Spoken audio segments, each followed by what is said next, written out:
Hey guys, நான் உங்களோட serious gaming. இன்றைக்கி நம்ம என்ன பார்க்க போகிறோம் அப்படின்னா, அர்க்ஸவர் வோல்டில் ஏஞ்சல் ஃபிஷ் டீம் தாங்க. அது வேற ஒன்றுமே இல்லை, தண்ணிக்குள்ளே இருக்கக்கூடிய ஒரு மீன். தலையில் லைட் எரிஞ்சிருக்கும், பார்த்தாலே கண்டுபிடிச்சிரும். இதான் காய்ஸ் நம்ம ஸ்போன் பண்ணிட்டாச்சு. நான் ஏன் இதை இப்போ அம்பர் கொடுத்து ரிவே பண்ணி டேர்ம் பண்ணுறேன்டா, இது வந்து கேவுக்குள்ளேயும் ஸ்போன் ஆகும் காய்ஸ். அதாவது தண்ணிக்குள்ளேயும் ஸ்போன் ஆகும், ஸ்ட்ரோங் கேவில் மட்டும்தாங்க இது ஸ்போன் ஆகும். நான் ஸ்ட்ரோங் கேவில் போய் தேடி பார்த்தேன், சரியான ஹை லெவல். எத்தனை லெவல்னா 390 லெவல் காய்ஸ். நான் கொண்டு இதில் இம்ப்ளான்ட் எடுத்துகிட்டு வந்து தண்ணிக்குள்ளே ரிவே பிளாட்ஃபார்ம் கட்டி ரிவே பண்ணி டேர்ம் பண்ணேன் காய்ஸ். இது என்னென்னா அம்பர் செலவாகும், அவ்வளோதான். மற்றபடி ஈஸி தான் காய்ஸ். டோப்பர் டைமிங்னா இது உண்மையிலே நல்ல கிரியேச்சர். இது என்ன சாப்பிடும்னா fish meat, fish fry meat, இது ரெண்டுமே ஓகே காய்ஸ். ஆனால் நான் இப்போ என்ன கொடுக்க போகிறேன்னா கயிறு குக்கிபிள். அது வந்து மோஸ்ட் எஃபெக்டிவ்னஸ் ஃபுட் காய்ஸ். கயிறு குக்கிபிள் என்ன வேற ஒன்றுமே இல்லை, பெண் குயின் இருக்குது காய்ஸ். பனியாரத்துக்கு போய் பார்த்தா தெரியும், அந்த பெண் குயின்கிட்ட அந்த கரைக்கிற முட்டையை வச்சு செய்கிற ஒரு கிபிள் தான் காய்ஸ். நான் 2 வச்சுருக்கேன், அதை கொடுத்து டேர்ம் பண்ணிடணுமான்னு பார்ப்போம். இது அன்கான்ஷியஸ் டைமிங் ஈஸி தான் காய்ஸ். இது உண்மையிலே நல்ல கிரேஜ். ஏன்டா இப்போ சில்காப்பல் இந்த கேமில் ஒன்று இருக்குது, அது கடற்கரையோரத்துலேயும் ஸ்போன் ஆகும், தண்ணியோட ஆழ்கடல்லையும் ஸ்போன் ஆகும். இப்போ நம்ம கலெக்ட் பண்ணிக்கொள்ள, நம்ம கேரக்டரை வச்சு கலெக்ட் பண்ணிக்கொள்ள 20-30 தான் கலெக்ட் ஆகும். அதுவே இந்த ஏஞ்சல் ஃபிஷ்ஷை வச்சு கலெக்ட் பண்ணிக்கொள்ள 120, 200, 300 அந்த மாதிரியெல்லாம் கலெக்ட் பண்ணுங்க. சீரியஸ்லி வேறு லெவல் கிரியேச்சு. நம்ம இதை சடில் எல்லாமே ஓட்டலாம், அது இன்னொரு நல்ல விஷயம்.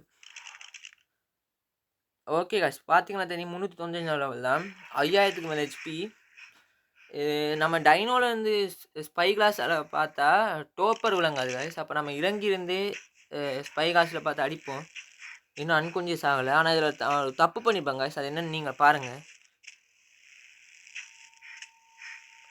கைஸ். அது அப்போயே அன்கான்ஷியஸ் ஆகிட்டு, ஆனால் நான் எக்ஸ்ட்ராவாக 2-3 அடி அடிச்சிட்டேன் கைஸ். பாருங்க கைஸ், அதில் டேமிங் ஃபிட்னஸ் 72% ஆகிடுது. ஆனாலும் பாருங்கள் 142 லெவல் ப்ளஸ் ஆகுமாங்க, வேறு லெவல். நான் ஸ்மூத்திங்லாம் கொடுத்து தான் டேர்ம் பண்ண போகிறேன், அதனால் எத்தனை கிபிள் எடுக்கணும்னு தெரியலை. ஹை லெவல் அதான் பார்க்குறேன் என்ன செய்கிறேன்ட்டு. ஓகே கைஸ், நான் இப்போ ஃபிஷ் மீட்டும் கொஞ்சம் இச்சியில் இருக்குது, அதையும் நான் எடுத்து கொஞ்சம் வைக்கிறேன் கைஸ். ஃபிஷ் ஃபீட் எடுக்கக்குள்ளே நான் உங்களுக்கு காட்டுறேன், ஓகேயா? இப்போ இந்த ஃபிஷ் மீட்டை வைக்கிறத மட்டும் காட்டுறேன்.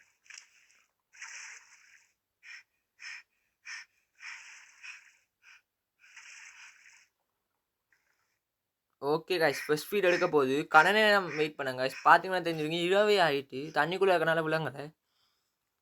இந்த காய்ஸ் ஒரே ஃபீல்ட் டேம் ஆகிடுது காய்ஸ், ஒரே கிபிள் டேம் ஆகிடுது ஸ்மூத்திங் இருந்தனால 10x. ஓகே கைஸ், இதான் கைஸ் நான் சொன்ன தலையை லைட் எரியுமண்டு பசி போல் டக்கு டக்குன்னு மீன் போகுது. ஓங்க கைஸ், பார்த்தீங்கன்னா தெரிஞ்சிருக்கும் ஸ்டாட்ஸை பார்த்தா 670% மில்லி டேமேஜ் காய்ஸ், 6930% ஹெல்த். வேறு லெவல், வேறு லெவல். Woman ஸ்பீடும் okay,